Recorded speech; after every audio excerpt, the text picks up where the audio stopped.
What's going on, guys? In this video we are going to take a look at multi-dimensional arrays. Here we have introduced two arrays. The first array is integer first array, and here we have the elements. This is the first number is 0 0, then 0 1, 0 2, 0 3, and this is the second row 0 1, 0 2, 0 3, and 0 4.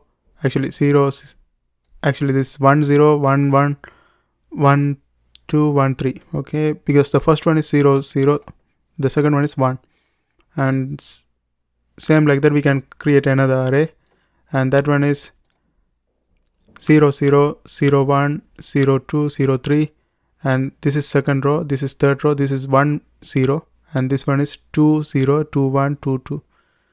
And to call the array 0 1, 0 1 mean this element will be called. This first array 0 1, it means this number will be called. And that's how we create a multi-dimensional array using Java programming. I hope you guys find this video helpful. Thanks for watching. And if you are trying to learn Java programming, there are a bunch of videos in my playlist. I hope you guys watch that too, and don't forget to subscribe. See you next time.